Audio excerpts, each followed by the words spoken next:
Good afternoon guys, dito naman tayo sa ating ubas na sa mini garden na ating pre-noning nung ilang araw na ba, mga na to, 15 days na, 2 weeks, ganyan yung ating pre-noning, or siguro parang 3 weeks na, 3 weeks na sa pagka-pruning. Ayan, meron na siyang flowers na naman ang binigay.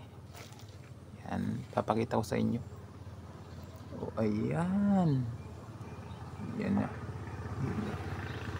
Ayan yung kanyang binigay na flowers. Yan.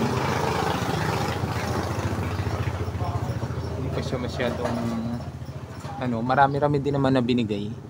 Mga 30 siguro o mahigit. Yung isang puno lang to. Ayan.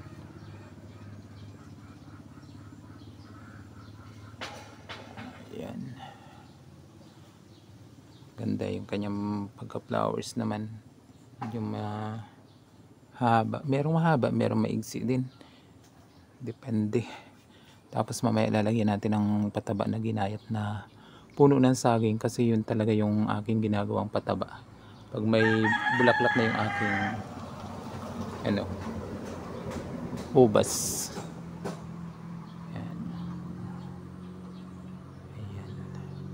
Pag yung ubas mo ay halimbawa ito,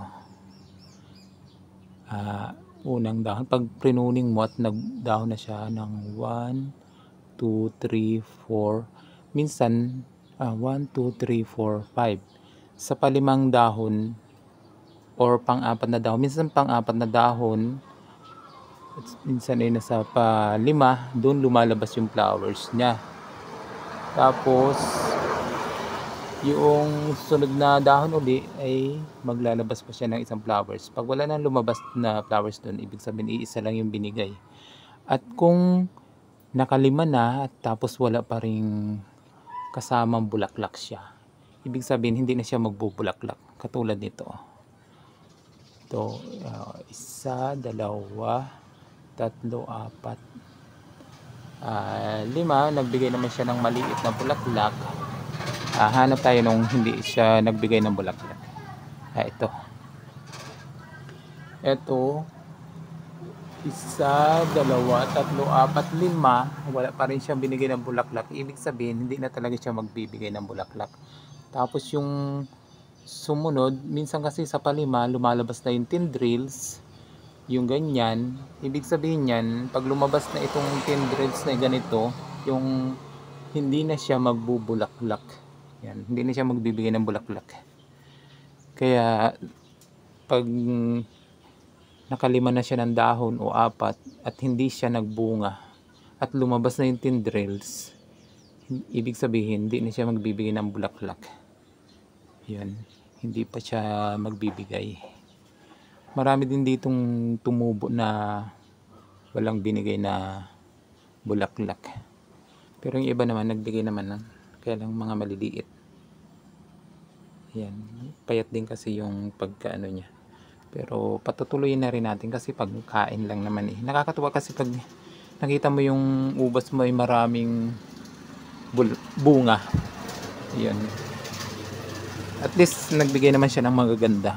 Mga 30 piraso siguro. Tapos plus yung maliliit pa. Dito sa isang puno lang yan. Katulad dito, isa lang yung kanyang binigay na bulaklak.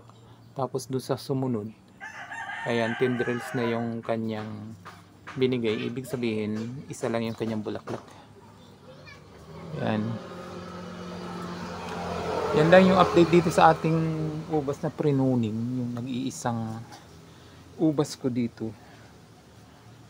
Yan. Ito yung kanyang puno. At tayo ngayon ay maglalagay ng ginayat na puno ng saging. Ito kasi yung aking subok na pataba na talaga. Lalo na pag tag-init ay napakaganda itong ilagay. Kasi mainit nga at katulad ito ay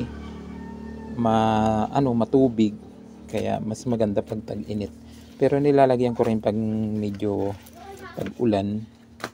Kasi maganda rin naman ito. Pataba. Habang nabubulok siya ay nagbibigay siya ng sustansya dun sa ating ubas habang siya ay may bunga. Ito nung bago natin pabungahin, 2 weeks before i-pruning natin ay nilagyan natin siya ng cow manure bilang pataba. Kailangan muna kasing tumaba yung kanyang mga sanga para pag pruning natin ay ready na siya at magbibigay siya ng mga magagandang tubo na may kasama ng bunga. Ayun.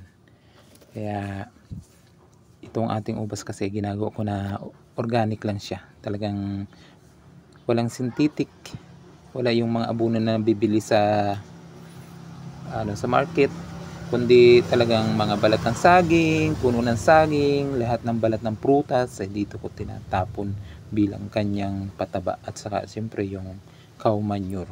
Cow manure lang yung ginagamit ko. Yan lang po, and bye bye. Thank you for watching.